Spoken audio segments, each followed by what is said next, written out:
Boa noite, queridas amigas, queridos amigos. Estamos iniciando neste dia espetacular, né? Esse dia dos mais turbulentos da história recente do Brasil, iniciando uma live aqui num diálogo que nós teremos entre o vereador Enio Brizola, o vereador Brizola, que é o vereador do Partido dos Trabalhadores na Câmara de Vereadores aqui em Novo Hamburgo, o deputado federal Paulo Pimenta, que já está aí, ele já estava em outra live agora mesmo, né? E já entrou na nossa também, já conseguiu até comer um pãozinho nesse meio tempo, deputado Paulo Pimenta. Já? Pois é, o Brizola agora mesmo disse que tu estava numa live em... Eu estava almoçando. Tá bom. E eu quero dizer que nem foi uma paleta de ovelha, né? Rapaz, está uma segunda-feira movimentada, rapaz. Pois é. Na verdade, eu estava te vendo ali com o Mainardi antes. Isso. É o negócio da Unipampa lá. É uma Unipampa, Teve um ato ontem dos bolsonaristas, tipo aquele da cloroquina ali em São Leopoldo. É? Onde teve um ato dos bolsonaristas contra a Unipampa, em Itaqui. Mas que tal? Que tal? Tempos, né? Do estado do Rio Grande do Sul, os caras não querem. Bom, estudar é uma coisa que é desnecessária. Para que cientista num país que adora cloroquina? Né? Mas então, daqui a pouco o deputado Pepe Vargas, o deputado Paulo Pimenta é o presidente do PT na Assembleia Legislativa. Né? E o deputado Pepe Vargas é o líder da bancada do PT na Assembleia Legislativa. Então, são duas pessoas que, junto com o Brizola... Tarcísio misturou aí um pouco. O presidente do PT é o Paulo Pimenta, isso, PT estadual, né? PT estadual. Não, o Pepe Vargas é o PT na Assembleia Legislativa. É, isso aí. O Pepe também já está entrando. Mas é isso, hoje foi um dia, na verdade, isso começou no fim de semana, nós tivemos aquele episódio grave da Bahia, né, em que um soldado da Polícia Militar surtou e houve uma tentativa dos setores bolsonaristas de instrumentalizar esse surto, esse episódio infelizmente, de morte que houve desse soldado abatido pela própria Polícia Militar da Bahia, mas houve a tentativa dos setores bolsonaristas de insuflar uma greve da Polícia Militar da Bahia contra o governador, que é do PT, na Bahia. Na verdade, fica tudo claro que houve um surto, um soldado, enfim, isso acontece com trabalhadores das mais diferentes áreas e a segurança pública é muito tensa. E hoje nós tivemos esse sururu, que começou ao meio-dia com a demissão do Ernesto Araújo, que era uma unanimidade nacional pedindo a saída desse sujeito. É uma coisa inaceitável que um país do porte do Brasil tivesse um ministro das Relações Exteriores desqualificado como aquele sujeito. E no final da tarde, então, foi uma derrama aí com a saída com a demissão, né, do ministro da Defesa, general Fernando Azevedo e Silva, e também do advogado-geral da União, que se negou de assinar uma ação estúpida que o Bolsonaro fez contra governadores no Supremo Tribunal Federal. Eu imagino que isso vai ser discutido, mas evidentemente que o tema para o qual nós convidamos o deputado Paulo... Bom, e ainda tem, além disso, hoje, são quase 314 mil mortes na Covid, já que nós acumulamos, situação extremamente grave, então... Mas o convite aos deputados era para discutir, e é para discutir, esse tema Lula inocente e o que isso significa para o povo brasileiro e para a nossa perspectiva logo à frente. Já tem opção de pessoas que já estão mandando boa noite, enfim. Eu peço a todos vocês que prestem bem atenção, além de curtir, compartilhar, além de curtir e comentar, tem que compartilhar. Compartilhe no seu Face, né? Porque aí a gente chega mais longe, e esse diálogo de hoje vai ser muito importante. Então, eu vou ficar aqui, né, passar a palavra para o Brizola, né, e vamos tocar em frente esse evento. Então, meu boa noite, Tarcísio, boa noite, deputado Pepe, boa noite, deputado Pimenta. São deputados que, no momento mais duro do nosso partido, estão aí fazendo... junto com a nossa militância, a nossa valorosa militância, é só um partido como o nosso que pode contar, né, com uma verdadeira militância que enfrentou todos os dias lá na vigília lá em Curitiba, fez esse enfrentamento. Aqui diversas pessoas foram nas caravanas. Aqui em especial tem uma companheira que ficou mais de 300 dias aqui, a companheira Márcia, companheira valorosa do movimento da moradia.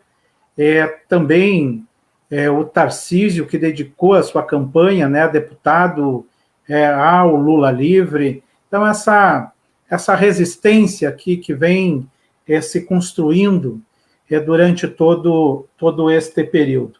E esses deputados, o deputado Pepe também fez um enfrentamento grandioso em Caxias, né? Uma disputa forte com o bolsonarismo, mostrando toda, né, a sua construção, a sua história, a nossa construção em Caxias do Sul. Companheiro deputado Pimenta parece que eles te ligavam o rádio, né? Antigamente tinha sempre alguém que dava o âncora, né? Que era o cara das notícias. Hoje tu liga, né? Bota aqui os Facebook, as redes, enfim, às 8 está o Pimenta, às 9 está, né, à tarde está. Agora há pouco eu estava te vendo ali com o Mainardi. Então, também, os deputados, Pepe também fazendo, né, a resistência nas redes sociais também. Ontem, ainda pela manhã, eu reassisti, na verdade, porque eu tinha perdido uma parte de uma live tua, Pimenta, com Estopa, falando da importância da comunicação e como que nós devemos fazer a comunicação, sugerindo, né, algumas linhas de intervenção na comunicação, também com a nossa militância. Também destacar aqui toda a participação da nossa militância. E que momento, né? Que momento, hein, deputado Pepe? Podemos voltar a sonhar aí, podemos, né, com esse histórico de militância, com esse histórico de enfrentamento que nos trouxe aqui. Claro que, né, também a assessoria jurídica do Lula não brincou em serviço, né?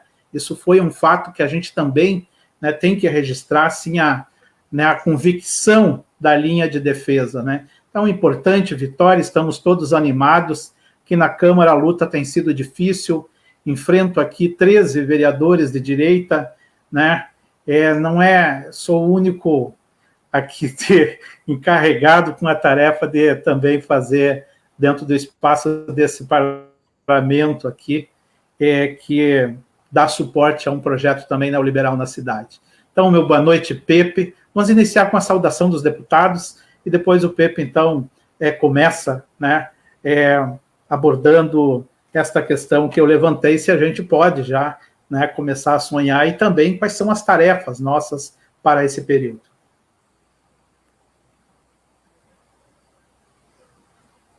Bom, boa noite, então, a todos companheiros, companheiras que estamos assistindo aqui na live. É um prazer estar aqui com o Pimenta, com o Brizola, com o Tarcísio Zimmermann, para a gente debater esses temas importantes, conversar com as pessoas, né? E, de fato, essas decisões mais recentes do Supremo Tribunal Federal acendem um rastro de esperança, uma chama de esperança no coração e nas mentes do povo brasileiro, uma parcela expressiva da população brasileira. E, sem sombra de dúvidas, recoloca, digamos assim, o debate político no outro patamar, apesar de todas as dificuldades que estamos vivendo. Então, boa noite, prazer estar aqui com vocês. Deputado Boa noite, Pimenta. Boa noite, Brizola. Boa noite, Tarcísio. Boa noite, Pepe. Prazer poder estar aqui com vocês. Uma segunda-feira movimentadíssima, né, na política nacional, que agora há pouco foi confirmado pelo Bolsonaro aí, troca em 6 ministérios. Né? Troca em 6 ministérios. Eu entendo, Brizola, que isso aí também pode ser chamado do efeito Lula. Né? Sim. Que o que o Bolsonaro tenta é um movimento, na minha opinião, que tem 2 sentidos. Ele tira o general Fernando, Pepe, do Ministério da Defesa, que é um general. Eu tive com o general Fernando em algumas oportunidades. E ele sempre dizia: as Forças Armadas são instituições do Estado, não são instituições do governo. Nesse momento que nós estamos aqui, estão reunidos agora a cúpula da Aeronáutica, da Marinha e do Exército. Pode estar acontecendo ainda hoje uma demissão coletiva de todos os comandantes das Forças Armadas. Porque o Bolsonaro indicou para a ministra da Defesa o general Braga Neto, aquele que foi o interventor no Rio de Janeiro, que estava de chefe da Casa Civil. Então o Bolsonaro coloca um cara dele no Ministério da Defesa. E ele cobra o que ele chama de mais engajamento das Forças Armadas ao seu projeto de governo. Tá? E, por outro lado, ele abre as portas do governo para figuras que estão dispostas a fazer aquilo que ele quer. Então, por exemplo, ele colocou de ministro da Justiça o delegado da Polícia Federal, chamado delegado Anderson, que é um amigo pessoal do Flávio Bolsonaro. Ele colocou na Secretaria-Geral de Governo a deputada Flávia Arruda. Você sabe quem é a Flávia Arruda? Ela é esposa do Arruda, aquele que era o governador, que foi cassado. Ele perdeu o mandato como senador, depois daquele que foi filmado, que foi afastado, governador de Brasília. Colocou a Flávia Arruda de secretária-geral do governo. Né? E tenta fazer uma recomposição com o Centrão, entregando vários cargos. Entregaram, inclusive, cargos do tipo Secretaria de Educação Básica do MEC. Quer dizer, vários cargos também de segundo e terceiro escalão foram modificados hoje, que revela, né, o pagamento de uma conta para o Centrão. Isso revela que o governo está fraco, está coado. Agora, tudo isso que eles estão fazendo, Brizola, não resolve o problema da crise sanitária, da crise hospitalar, da crise financeira. Na minha opinião, as mudanças que o governo fez é uma tentativa inglória de impedir a corrosão total da credibilidade desse governo. É assim que eu vejo, até agora, os desdobramentos do dia de hoje. Muito bem. Lula está perturbando, de fato, esse governo.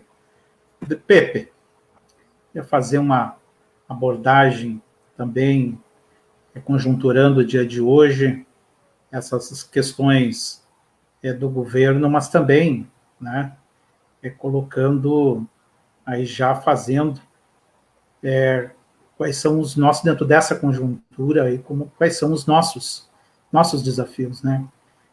Quais são as nossas tarefas nesse momento, mesmo que o governo, todas as ações possam replicar, né, possam vir a replicar, enfim, no PT, possam vir a tentar melhorar esse cenário para o governo, mas como o Pimenta também já disse, né, isso não melhora as questões da vacina, né, porque isso também, essa crise expõe ainda mais o governo na questão, né, da crise sanitária. Então, Pepe Vargas. Eu acho que o Pimenta fez uma avaliação correta ali do que significa essas mudanças. Quer dizer, imaginava-se, digamos assim, né, que mudança ia se restringir à saída do ministro das Relações Exteriores, né? Era o que se conversava nos últimos dias, por tudo o que ele significa. Quer dizer, isso deixou o Brasil numa condição de pária da comunidade internacional. A realidade é essa. Quer dizer, o Brasil hoje é um país que não tem credibilidade nenhuma, né? O governo sem credibilidade nenhuma, melhor dizendo. E boa parte disso é decorrente da ação desse ministro Ernesto Araújo. Então, presumia-se que hoje seria essa mudança. Mas, enfim, uma mudança, como coloquei, são 6 ministérios. Agora, o que fica evidente ali, né? Uma tentativa dele ter um controle maior sobre as Forças Armadas. Resta saber como é que o comando das forças vai reagir a isso. Uma tentativa de ter um maior controle do Ministério da Justiça, colocando lá alguém das relações mais que pessoais da sua família, enfim, do seu filho. E um aceno em direção ao Centrão, colocando a deputada Flávia Arruda, que, como o Pimenta lembrou, aquela é esposa do José Arruda. Aliás, o Arruda está preso, eu acho, até hoje, né? Por envolvimento em esquemas de corrupção, em sérias acusações sobre ele ali, enfim, né? Então ele cada vez mais tenta se colocar, né, para manter o apoio do Centrão e tenta progressivamente tentar ter um controle maior, digamos assim, das tropas da ativa. Porque boa parte dos ministros que ele tinha, tirando o Pazuello ali, que era da ativa, o resto tudo, os generais ali, são da reserva, eu acho, né, Pimenta? Acho que era só, do que eu me recordo aqui, só o Pazuello, que era general da ativa. Então, parece que ele não estava muito contente com a gestão também do general que estava à frente do Ministério da Defesa, o que cá entre nós já é uma anomalia, né? O Ministério da Defesa foi constituído justamente para não ter mais os 3 ministérios militares, para que houvesse, de certa forma, uma subordinação do poder militar ao poder civil, a soberania popular do voto, né? E todos os governos, depois da redemocratização do país, respeitaram essa questão, né, de ter à frente do Ministério da Defesa, no momento que foi criado o Ministério da Defesa, sempre foi um civil. Né? Quem colocou um militar na frente do Ministério da Defesa, bom, a partir do golpe que se retoma essa concepção. Mas eu acho que o grande problema também é que o governo, ele tem progressivamente, para o nosso gosto, é mais lento e progressiva, essa corrosão da popularidade do governo, mas pelo conjunto de barbaridades produzidas, devia ser uma corrosão talvez muito mais rápida, né? Mas tem uma lenta e progressiva corrosão do apoio popular ao governo, por conta do resultado da política econômica, que já antes da pandemia foi um desastre, com a pandemia continua sendo desastrosa, na contramão do que o mundo inteiro faz. A maior parte dos países tem utilizado, né, aquilo que a gente poderia chamar de políticas anticíclicas para enfrentar a crise econômica decorrente, né, de uma crise mais geral da economia do mundo, e com a pandemia mais ainda, utilizando, inclusive, o orçamento público, lançando títulos da dívida pública para estimular a economia, para dar proteção para determinados setores mais fragilizados, tanto do tecido econômico como da população em geral, para que possa haver em determinados momentos, né, um distanciamento social bastante rígido, lockdown, para fazer frente a momentos de eminente colapso ou colapso já do sistema de saúde. O que acontece aqui no Brasil? Nós estamos há quase 4 semanas, estamos indo para a 4ª semana, um colapso do sistema de saúde nos principais estados da federação. E, aliás, o Rio Grande do Sul hoje é o epicentro da crise sanitária mundial, porque se o Brasil é o epicentro da crise sanitária mundial, o Rio Grande do Sul é o epicentro da crise sanitária no Brasil. A nossa taxa de letalidade aqui é mais do que o dobro da taxa de letalidade brasileira. 7,5 no Brasil por 100 mil habitantes, e no Rio Grande do Sul é 17 por 100 mil. Né? Com as pessoas sem o atendimento adequado e sem suporte econômico, tanto por parte do governo federal como por parte do governo do Estado. O governo do Estado agora, recentemente, deu uma proposta ali de auxílio para o setor da gastronomia, para os restaurantes, bares, e para o setor de hotelaria, mas para micro, pequenas empresas, 2 parcelas de R$1.000.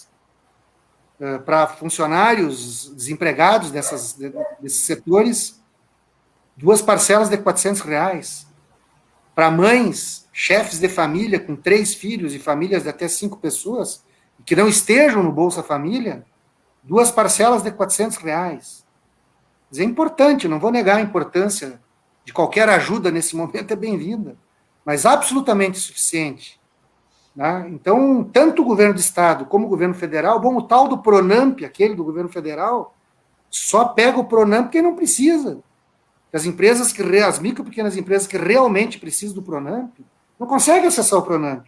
Não tem garantias reais para dar. Estão negativadas, estão com cadastro negativo, não conseguem, estão desesperados. E não conseguem o Pronamp. Tá? O auxílio emergencial nem chegou ainda. Estamos indo para o 4º mês sem auxílio emergencial. E esse novo que constituíram, Pimenta depois pode falar melhor do que eu, mas é um auxílio emergencial que vai atender pouca gente, um valor extremamente insuficiente para fazer frente a essa questão. Então, nós vivemos hoje no Brasil uma verdadeira crise humanitária. O Brasil devia estar pedindo socorro para o mundo para enfrentar a crise humanitária que está vivendo. Né? Pessoas morrendo, mortes evitáveis, pessoas passando fome, pessoas passando a maior dificuldade, né? E o governo, né, se nega a construir qualquer política mais eficiente no que diz respeito a enfrentamento à pandemia, a um processo de vacinação extremamente lento. Se continuar no ritmo que está indo, aqui no Rio Grande do Sul, você sabe em quanto tempo a gente vai precisar para chegar a 70% da população gaúcha vacinada? Nós provamos agora, no sábado de manhã, o relatório da Comissão de Representação Externa, que eu estava coordenando, sobre o processo de vacinação no Estado. Eu vou dar o número, com dados do dia 26, não está computado aí a vacinação que aconteceu de sábado e domingo. Nós precisaríamos 565 dias, ou seja, 18 meses a partir de hoje, para chegar a 70% da população gaúcha vacinada. Nós estamos vacinando em torno de 14 mil pessoas por dia, porque a chegada das vacinas tem sido lenta, né? Então não resolve o problema da vacina, não resolve nada no que diz respeito às medidas sanitárias que deveriam ser adotadas, estimula comportamentos inadequados, estimula tratamentos que não têm respaldo da ciência e também não dá suporte econômico. Então, nesse quadro, o Lula, podendo circular pelo país, quando puder circular, né, por enquanto ainda não pode, mas só o fato do Supremo ter tomado as decisões que tomou, já recolocou o Lula novamente na mídia nacional e internacional. Quanto tempo fazia que o Lula não tinha um espaçozinho nos grandes veículos de comunicação? Desde setembro, outubro de 2019, o Lula estava sumido da grande mídia. Né? Então, cria um novo fato, dá um novo alento, né? E, sem sombra de dúvidas, é um fator de preocupação para o governo. Então, também parte das coisas que eles estão fazendo é para tentar, né, tentar estabelecer um contraponto a esse crescimento do Lula, que, a meu ver, tende a crescer no imaginário popular.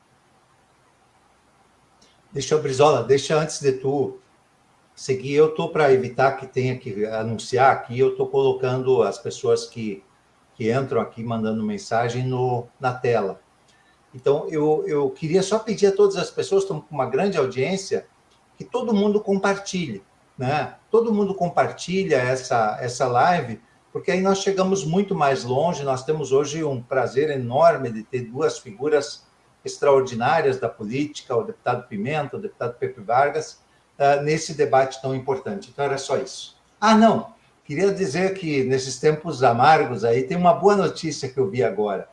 O Ney Lisboa venceu a Covid e vai ter alta amanhã. Ney Lisboa é um músico muito querido de todos nós, e todos estávamos muito preocupados que ele eventualmente não vencesse a Covid. Pois venceu, vai ter alta amanhã, uma boa notícia para todos nós. Temos acompanhado aí, que boa notícia. Deputado Pimenta, essa tentativa que o Bolsonaro faz de trocar militares, ele vai botar militares, e militares talvez mais comprometidos. Poderíamos ter aí um enfrentamento mais duro com o bolsonarismo, com o fascismo aqui no país?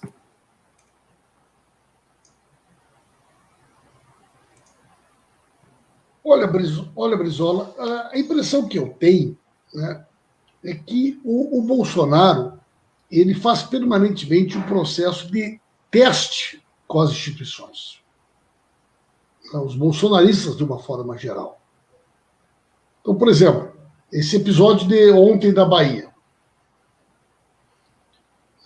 aquela Bia Kicis e outros bolsonaristas, inclusive um cara do Palácio, imediatamente após ocorrer lá, né, uma fatalidade, uma tragédia, o que tudo indica, o Pepe é médico aqui, mas as características todas que o cara estava num surto psicótico, né? Ficou horas caminhando com um fuzil, com uma arma, não falava coisa com coisa. Os colegas disseram que ele já vinha alguns dias aparentando um comportamento estranho, alternava momentos de lucidez, de loucura. Daí um pouco o cara conta T10 e começa a atirar nos colegas. Infelizmente, o cara acabou sendo abatido.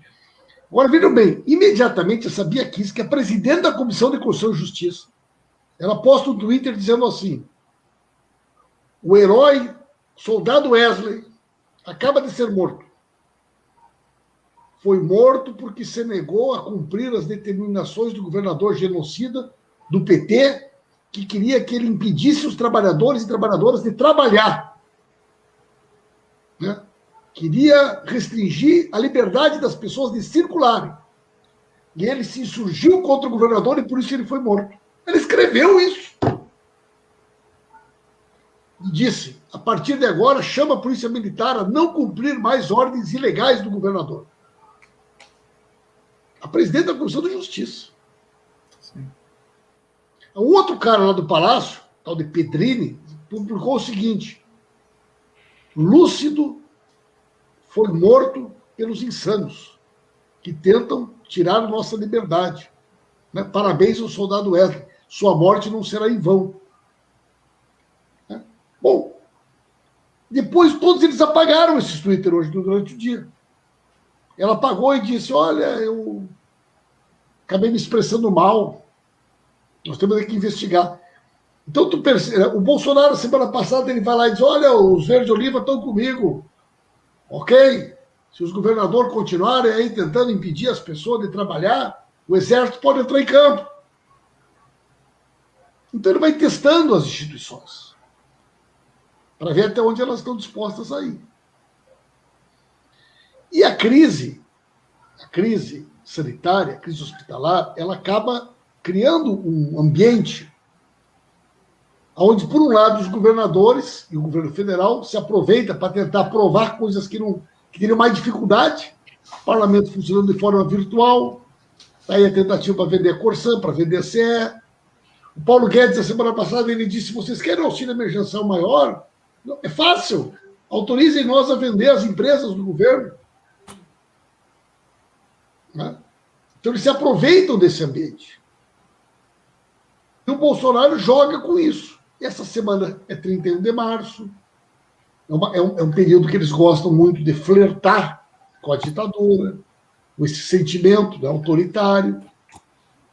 Agora, eu acho que é cedo para a gente ter uma opinião conclusiva sobre qual foram, né, as reais motivações e quais serão as consequências dessas mudanças. Eu, a princípio, tenho essa leitura. Né? Eu acho que ele entregou uma fatia do governo para o Centrão, botou um cara no Ministério da Justiça, que é um amigo pessoal do Flávio Bolsonaro, para blindar qualquer possibilidade de investigação. Colocou a mulher do Arruda, gente, secretária-geral do governo. Vocês lembram do Arruda, gente? O Arruda é aquele. Ele era senador, ele perdeu o mandato. Lembra um cara que grampeou, que abriu o segredo do painel eletrônico do Senado? Ele era líder do governo na época. Ele era o Arruda. Depois ele. Lembra, Pepe, daquela história, quando foi violado? Depois ele virou governador, Tarcísio, ele foi filmado com aquele monte de dinheiro em cima de uma mesa, aqueles secretários dele. Essa é a Flávia Arruda,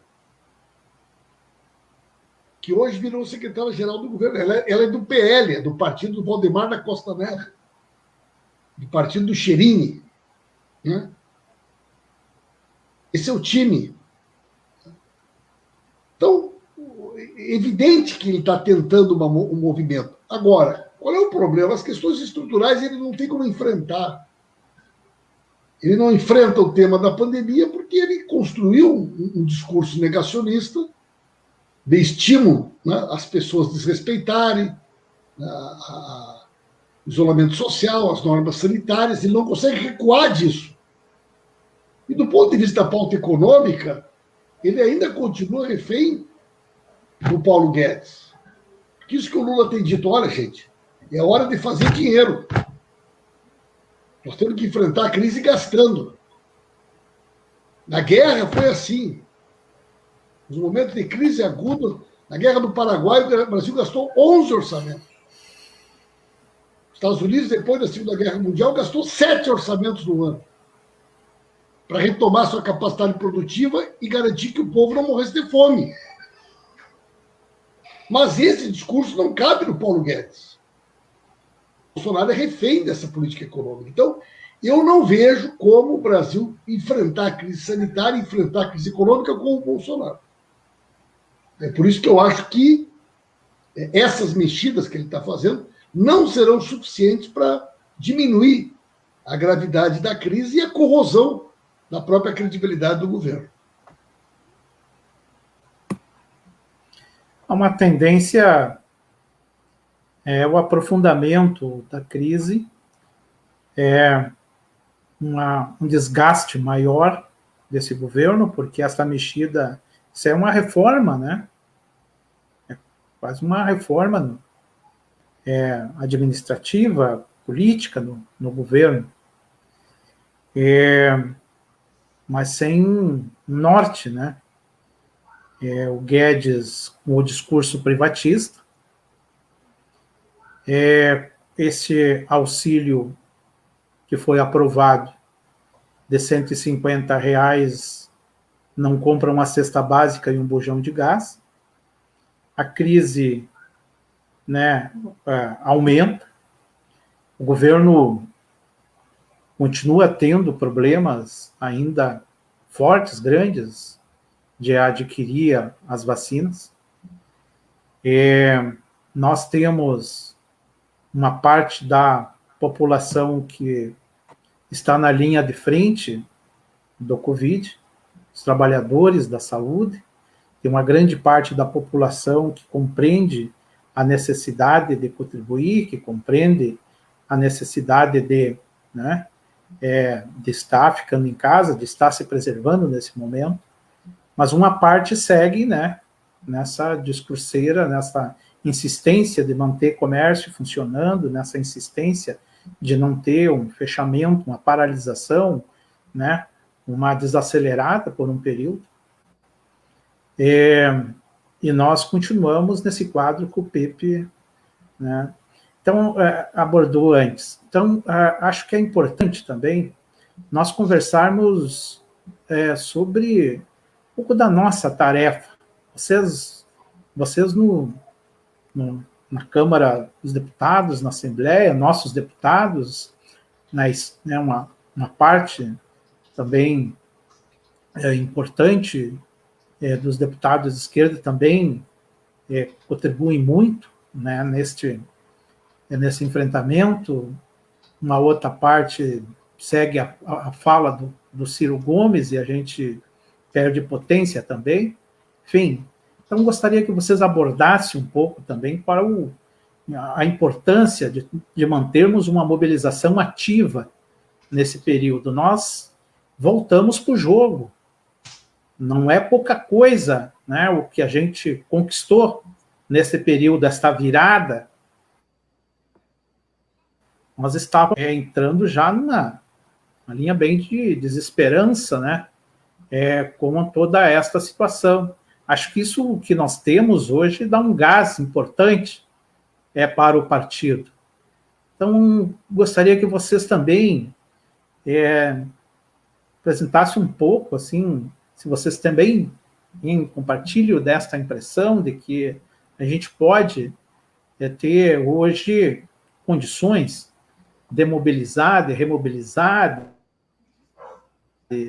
né? O Pimenta falava antes, o Lula vai, depois de vacinar também, começar a rodar o país, né? E aqui no bairro, o que é importante fazer nas cidades, nas comunidades, nas setoriais, enfim, acho que era importante vocês também abordarem sobre esta, né, importante ação dentro dessas proposições de formação que o partido está propondo, né, está lançando a nível nacional um projeto de formação, também um projeto de reconstrução para o Brasil, né? Isso tudo dentro de uma agenda, a importância de ter a agenda do partido se reencontrar, de se mobilizar, enfim. Né? Então, gostaria que vocês abordassem um pouco isso também. Bom, eu acho o seguinte, e 2022, que é onde pode ter uma virada do jogo, depende do que a gente fizer agora, né? Então, acho que neste momento, para mim, aquilo que o Lula colocou na primeira fala dele, dizendo que, olha, nós temos que agora salvar o Brasil, eu sofri, mas não tem comparação com o que o povo brasileiro está sofrendo, que as pessoas mais pobres estão sofrendo. Então, acho que nós temos que estar muito conectados na defesa da vida das pessoas, porque é disso que se trata. Nós lutamos ao longo da nossa vida por tantas coisas. Lutamos por democracia, por liberdade, lutamos pelo fim da ditadura. Né? O PT se forjou nessas lutas por salário, por emprego, por renda, por direitos, saúde, a moradia, a educação, né? por igualdade racial, contra a homofobia, pela igualdade de gênero. Nós temos tantas lutas bonitas, maravilhosas, né, ao longo da nossa trajetória. E poderia estar tantas outras aqui que eu não citei. Mas o momento que a gente vive é tão dramático que, nesse momento, a gente luta para defender a vida. Literalmente a vida das pessoas. Porque é isso. Eu tenho certeza que qualquer pessoa que parar 5 minutos e começar a fazer a lista de pessoas conhecidas, amigas, quando não de familiares, que foram ao óbito por causa da Covid, pessoas morreriam? Sim, pessoas morreriam. O problema é quando mortes evitáveis acontecem, que é o que a gente está vivendo. Então, acho que defender a vida, mas também aquilo que eu falei antes, nós temos que estar conectados com a capacidade de ter um programa que defenda a pessoa poder ter uma renda básica, mínima, para poder sobreviver, defender o emprego, o salário, isso que o Pimenta estava falando aqui agora. Eu tenho dito o seguinte, viu, Pimenta, Brizola, Tarcísio, amigos e amigas, o Pimenta falou que numa guerra se gasta tanto, né? Nós precisamos de um plano Marshall, né? Nós precisamos de um plano Marshall, objetivamente, né? Um plano Marshall para salvar o Brasil. O plano Marshall foi aquilo que, né, foi feito na Europa, destruída, destroçada pela Segunda Guerra Mundial, onde o mundo inteiro, e os Estados Unidos principalmente, foi lá ajudar a recuperar a Inglaterra. Né? Nós precisamos um plano Marshall para salvar o Brasil. Objetivamente é isso. Né? E nós temos que estar conectados com essa luta, na minha opinião. Bom, isso nós vamos levar sozinho o PT? O PT sozinho dá conta dessa tarefa? Eu sou daqueles que acham que nós somos uma importante força política no país. Somos, sem sombra de dúvida, o maior partido da esquerda, entre esquerda e centro-esquerda, pela nossa representação parlamentar, nacional, estadual, pelo que a gente já temos governado o Brasil. Mas eu acho que nós temos que buscar, né, a parceria, temos que buscar os demais partidos desse campo político e todas as forças políticas que queiram estar junto nessa luta. O plano de reconstrução do Brasil. Aqui no Rio Grande do Sul, nós temos que pensar um plano de reconstrução do Rio Grande do Sul, porque, infelizmente, o Leite vai entregar, ao contrário do que ele diz, não vai entregar um governo que equacionou os problemas fiscais, ele tá agravando os problemas fiscais futuros do Estado do Rio Grande do Sul. Então, nós temos que ter um programa e articular com outras forças políticas. Eu acho que é muito importante a gente seguir nisso, que temos perseguido já nos últimos anos, né? De buscar as outras forças políticas, o PCdoB, o PSOL, o PDT, PSB, onde for possível. Tem dificuldades. Por exemplo, aqui no Rio Grande do Sul está difícil de conversar com o PSB, hoje em dia. Né? Mas, enfim, infelizmente, nós vamos conversar com quem pode. Então, eu acho que o PT buscar a constituição de uma frente política de esquerda, centro-esquerda, e a partir dela, inclusive, se tiver outros setores que queiram vir né, para essa tentativa de reconstrução do Brasil. Um país soberano, democrático, que dê oportunidades para o seu povo poder ter trabalho, renda, emprego, vida. Né? Eu acho que essas são as questões extremamente importantes da gente ter como tarefas nossas. Bom, se lá em 2022 tudo isso puder virar, ainda por cima, né, um processo de união de forças políticas, né, para tentar derrotar o bolsonarismo, eu acho fundamental. Acho que a presença do Lula no cenário, ela dá essa possibilidade. Né? Nós vamos ter, obviamente, o Bolsonaro, com uma candidatura de extrema-direita. Eu acho que com o Lula na parada diminui um pouco os espaços de qualquer outra alternativa que tenta se construir enquanto de centro-esquerda, obviamente. Né? Mas eu acho que a gente tem que ter humildade também e conversar com todos os setores possíveis para tentar construir esse processo de luta desde hoje, né, com o olho lá em 2022. Bom, por que eu digo isso? O ideal seria o fora Bolsonaro agora, obviamente, né?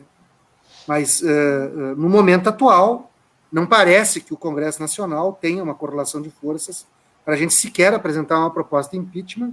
O Arthur Lira, acho pouco provável que, pelo menos na condição atual, aceite, né? Teria que ter uma deterioração muito maior do governo, o Centrão, né, tentar se salvar aceitando o impeachment, construindo uma alternativa conservadora ao nome do Bolsonaro, porque obviamente que dali não viria nenhuma alternativa mais progressista. Muito bem. Pessoal, deixa eu fazer uma sugestão. Eu acho que o Pimenta ele acompanhou muito todo esse calvário do Lula. Né?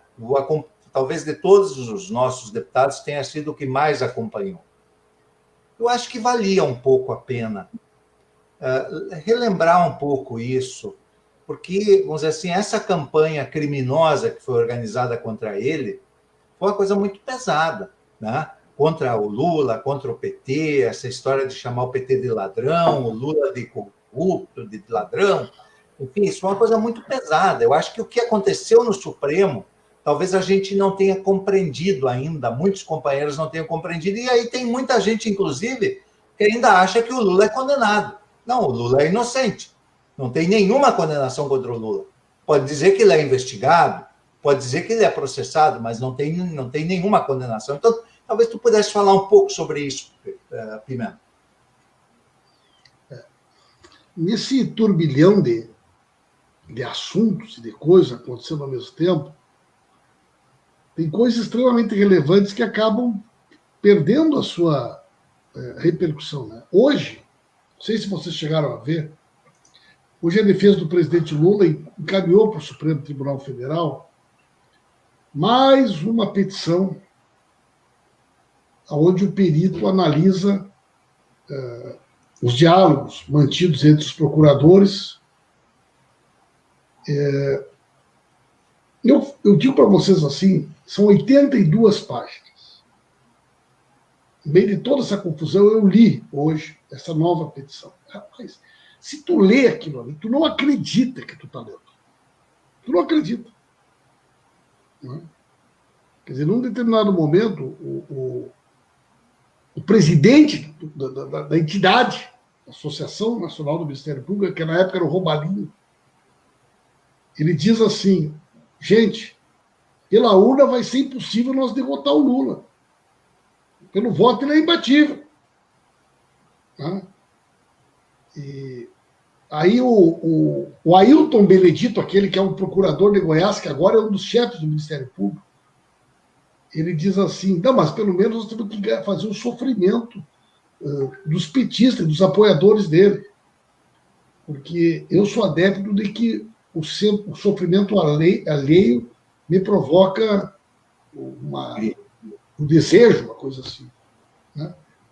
Eu me realizo de ver os vermes putrefrados saindo de dentro do abdômen dos petistas, dos apoiadores do Lula. Isso já me basta e já me satisfaz. Era desse nível a conversa.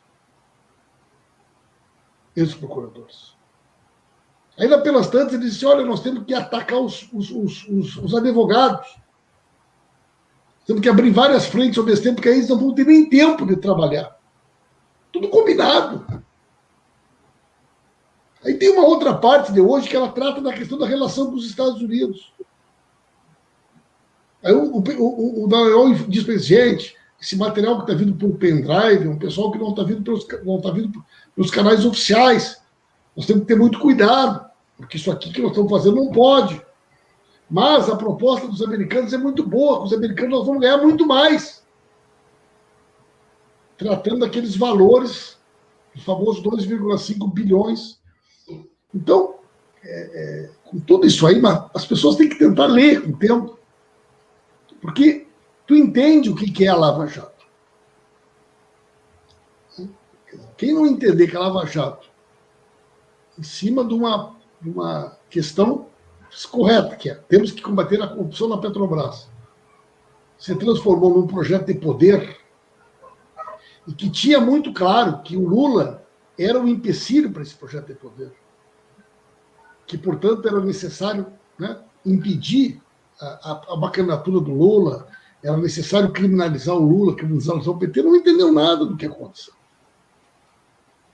Né? As influências, principalmente dos Estados Unidos, o que aconteceu com a Petrobras. Né? Então, eu, sinceramente, à medida que o tempo foi passando, para mim foi ficando muito claro, né, o que de fato era a Lava Jato e a maneira como impedir que o Lula estivesse no cenário era uma questão decisiva e vital para o próprio projeto de poder que eles representavam. Né? Agora, eu acho assim, Tarcísio, eu acho que hoje a candidatura do presidente Lula é uma questão cada vez mais colocada. Né? Não acredito que eles consigam juridicamente impedir a candidatura do Lula. Né? E acho que nós estamos vivendo um momento tão delicado, o povo brasileiro está tão machucado, estava tão desesperançoso, que o fato de ter reaparecido essa possibilidade de que o Lula seja candidato, de certa maneira, isso mexeu muito forte com a população.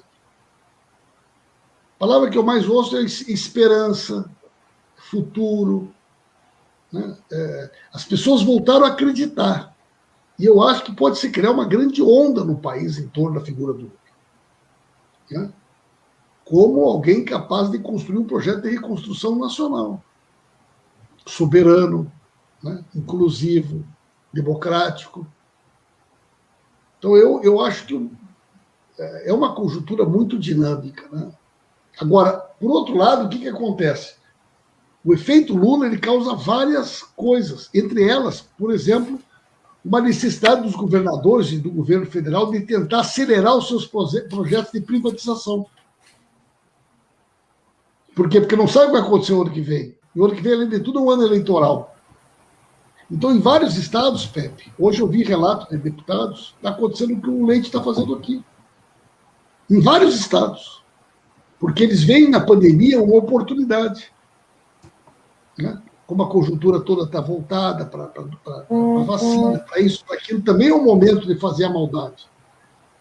E isso coloca em risco, inclusive, o que nós vamos receber como país. Que país é esse que nós vamos receber? Do ponto de vista da nossa possibilidade de retomar o projeto que nós construímos. Né? O Pepe foi ministro, conhece de perto tudo isso que eu estou falando. Agora, nós não podemos perder de vista que a vida das pessoas não acompanha o calendário eleitoral. O povo precisa sobreviver. O povo está passando fome. O povo quer vacina. O povo está desesperado. E nós precisamos estar presentes no dia a dia das pessoas hoje, no cotidiano das pessoas hoje. Né? Então, acho que esse é o grande desafio que nós temos. Né?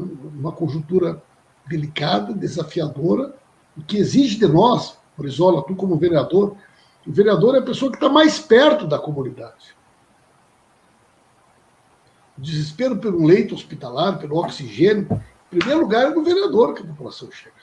Né?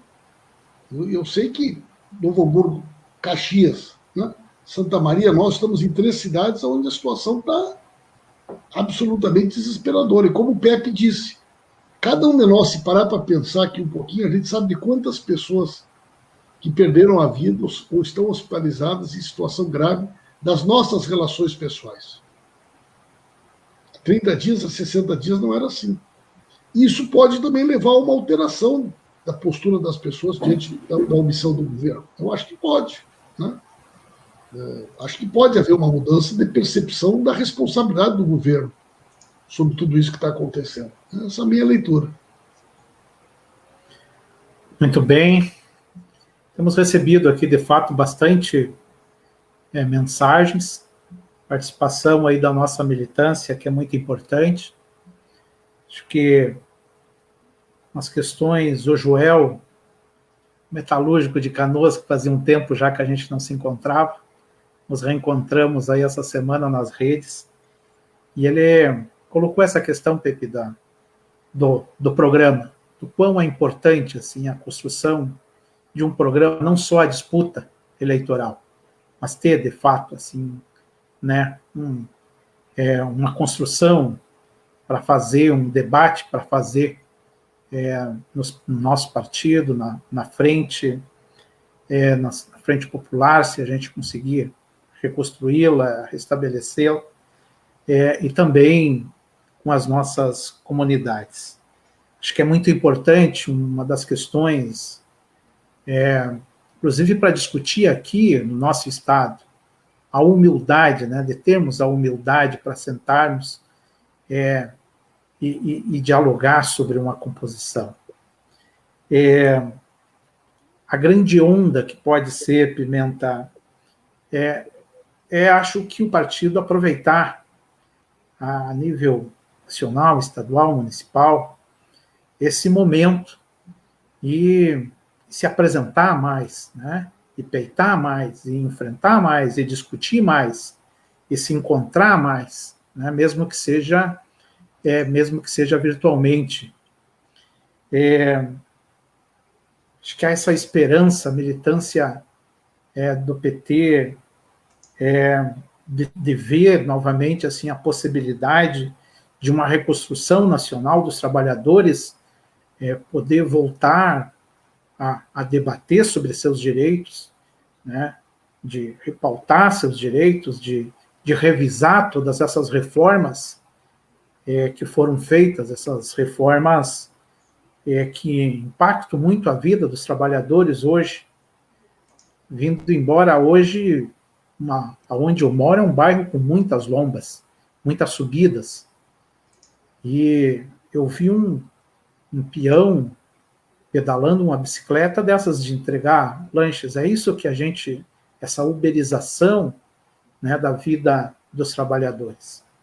E, de fato, Pimenta, a vida dos vereadores ela não está fácil, viu? Porque é a primeira porta, né, que o pessoal bate. E não é só a questão da saúde, é a questão da fome. A fome aqui na cidade aqui já está grande, né, nos bairros, nas periferias.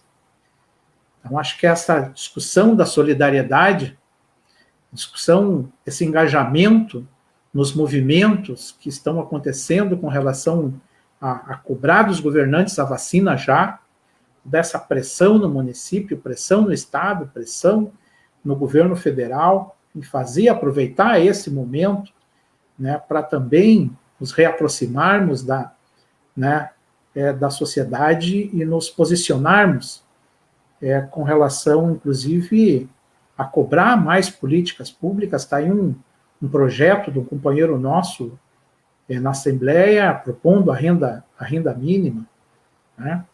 Tem projetos aqui, os vereadores também estão propondo, que nós estamos propondo aqui na cidade também, projeto importante que é um fundo de aval para poder escorar ali o pequeno, né, com as garantias reais que os bancos exigem, além, acho que foi o Pimenta que falou, além, Pimenta, de não estarmos acessando, o pessoal não está acessando o crédito, Os bancos são seletivos, eles escolhem dentro da sua carteira de clientes para quem que eles vão direcionar, né, as linhas de crédito do governo federal. Então, percebemos aí também o cansaço já dos companheiros, né, e não está sendo fácil a vida, né, dessa peleia noite e dia de agenda, de encontros, e mais, claro, os compromissos de mandato. Então, queria propor aqui, nós já temos 1h e pouco já de debates, uma mensagem, então, Tarcísio, né, companheirada aí, cada um dos nossos companheiros, e que a gente, então, encaminhasse aí para o nosso encerramento, já dizendo que estou muito empolgado, né, muito, como diria o Olívio, muito faceiro com essa virada, né? Então, empolgado também, trabalhando bastante, estimulando, conversando, ligando para a nossa militância, propondo aí os engajamentos necessários também para esse período. Então, queria que o Pepe também deixasse uma mensagem, depois o Pimenta, para a gente encerrar a nossa live. Então, acho que a mensagem que a gente pode dar é que a gente tem que estar atento ao que está acontecendo. Eu concordo muito com isso que o Pimenta colocou, de que o povo não pode esperar a eleição, ele precisa de soluções já. Nós temos que ser portadores dessas questões de soluções já, mesmo não estando no governo municipal, como é o caso aí em Novo Hamburgo, Caxias, Santa Maria, Porto Alegre, né? Eu estava aqui há pouquinho, antes de entrar aqui, no início de uma reunião do diretório municipal do nosso partido em Caxias, e eu estava dizendo que nós tínhamos que, na cidade, levantar um conjunto de propostas concretas para esse momento que as pessoas estão vivendo. Eu acho, por exemplo, que as prefeituras podem tranquilamente, por mais dificuldades que tenham, nesse momento também ajudar, né? Inclusive com medidas de natureza de auxílio econômico, né? E precisam. Então, acho que as nossas bancadas de vereadores, os nossos diretórios municipais, acho que nós tínhamos que ter capacidade de produzir propostas para em cada município nós pegar ali esse pequeno comércio, está com dificuldade, dizer que esse pessoal deve sim ter uma isenção do IPTU, deve sim ter um perdão de alguma dívida tributária que está lá, né? Coisas do gênero. Na nossa bancada, na Assembleia Legislativa, apresentou propostas de renda básica, apresentada pelo Valdeci há um ano já. Apresentamos agora uma proposta da bancada também para criar um fundo de aval, crédito subsidiado. Bom, no município não tem como fazer isso, mas às vezes tem um banco do povo, alguma coisa. Dá para fazer uma renda básica municipal. Acho que nós temos que defender isso, tá apresentando essas soluções, assim como os nossos companheiros lá no Congresso Nacional estão lá lutando também por questões dessa natureza, né, porque essa é a questão fundamental. Então, acho que a gente tem sim que ser portador de esperança, de propostas para a população, e nós temos, né, capacidade, tem uma militância aguerrida, temos quadros com capacidade de apresentar propostas dessa natureza. Então, a minha mensagem é essa. Vamos, nesse momento, apresentar propostas concretas para a população que precisa de soluções por parte do Estado, seja no município, seja no Estado, seja na União, né? Era isso. Pimenta. Eu quero agradecer, Brizola, a ti, Pepe, ao Tarcísio, porque sempre é muito importante essa oportunidade de a gente conversar. E muita gente que está aqui conosco, Clarita, que fez o contato comigo, tantos outros companheiros e companheiras que estão aqui, né, prestigiando o teu trabalho e nos ouvindo também. Minha mensagem, em primeiro lugar, é uma mensagem de esperança, eu acho, né, gente? Saiu agora há pouco aí esse número diário que sai aí, novo recorde da média móvel. Eu ando até com medo de olhar o meu Facebook de manhã. todos os dias eu fico sabendo de alguém que perdeu a vida, de alguém que está mal, de alguém que está entubado, de alguém que está internado. Meu Facebook virou um obituário. Então, a gente precisa também, nesse momento, ter uma palavra, né, de acolhimento, de carinho, de solidariedade a tantas famílias. Olha, gente, é o que tem de gente conhecida minha. Nós estamos vivendo uma situação em Santa Maria dramática, Pepe. O irmão do Valdecir, nosso deputado Valdir Oliveira, já está 25 dias entubado. Né? E nós vivemos todos os dias essa realidade. Ontem perdemos o companheiro Pinto, companheiraço nosso, né? Trabalhava na Procuradoria da Prefeitura de Porto Alegre, trabalhava na época que o Favreto era o procurador, depois trabalhou na subchefia da Casa Civil do governo do Tarso. Né? E assim todos os dias, nas nossas cidades, a gente sabe, né, pessoas que estão... Então, eu quero dar essa palavra assim. Em segundo lugar, é que nós temos que encontrar a força necessária para resistir.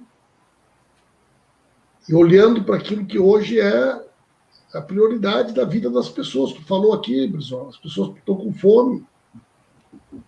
As pessoas estão... Esse auxílio emergencial que foi aprovado, na minha opinião, ele não vai ajudar, assim, suficiente, né?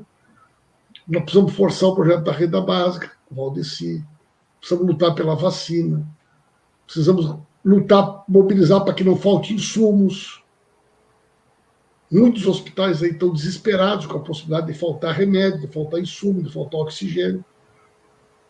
Então, esse é o nosso trabalho nesse momento, né? É ter a força e a capacidade de resistência e poder fazer a diferença. Então, deixar meu abraço aqui para o Tarcísio, nosso grande companheiro Tarcísio Zimmermann, ao Pepe Vargas, uma das maiores lideranças do nosso partido, né? Foi presidente do PT, foi ministro do Estado, e a ti, Brizola, né, que... 3 vezes ministro. Rapaz, o homem é forte. É, Pimenta, 3 vezes ministro, não é pouca coisa, né? E tu, rapaz, que é a nossa voz aí na Câmara de Vereadores, né? Tem essa responsabilidade enorme aí, né? Um abração, Brizola. Obrigado aí por tudo. Abração, deputados. Brizola, sigam forte na luta, Tarcísio. Brizola, antes de encerrar, é que vieram alguns recados muito grandes. Aí, se eu colocasse na tela, eu colocava por cima de vocês e não dá tempo de ler. Mas a Beatriz Dávila, ela levanta um tema muito dramático. Ela diz que tem artrite reumatoide, usam medicações de alto custo que eram fornecidas pelo Estado e que agora não tem porque o Ministério da Saúde não comprou a medicação. Isso, na verdade, infelizmente, é um drama de milhões e milhões de brasileiros que deixaram de ter aquilo que tinha no governo do PT, né? Que era vamos dizer assim, um olhar generoso em torno das pessoas que passam sofrimento. E ela até coloca assim, dor tem pressa, não podemos esperar. Dor tem pressa. Então, queria dar o meu abraço de solidariedade a Beatriz Dávila. Também a Clarice Cavalheiro mandou uma mensagem mais longa, lembrando da importância de que a gente relembre ao povo todas as conquistas que nós tivemos nos governos do presidente Lula, da presidenta Dilma. Tudo isso, a comida barata, a gasolina mais barata, o emprego farto, o churrasquinho de fim de semana, enfim, isso até o Lula referiu no discurso dele, né? E isso tudo sem atacar os direitos do povo trabalhador. Hoje eles destruíram tantos direitos que o povo perdeu. Então, agradecer também a todos os que estiveram juntos conosco nessa live, e eu só queria fazer esses 2 registros. Um abraço a todos. Brizola, me permite uma sugestão ali para Beatriz, eu acho que foi a que tu leste ali que tem esse problema. Beatriz, entra com ação judicial para o Estado fornecer o medicamento. No limite, procura a Defensoria Pública, se tu não tiveres condições de contratar um advogado, ter um advogado amigo que te ajude. Porque, com certeza, para esses casos, eles dão e com rapidez. Acho que tem que pode procurar. Deputado, obrigado pela sugestão. Também ela pode, Beatriz, procurar lá o nosso gabinete. Nós temos uma companheira lá, advogada, que tem feito várias ações né, dessas questões de remédio, nessas questões de estar paredando aí o Estado também no judiciário, tá? Então, eles, além de empobrecerem o povo, tirarem os direitos, né, agora estão tirando o direito ao remédio, o direito à vida, né? Então, forte abraço a todos e a todas. Seguimos na luta por dias melhores. Tchau, pessoal. Tchau, boa noite. Lula presidente. Lula presidente. Isso aí.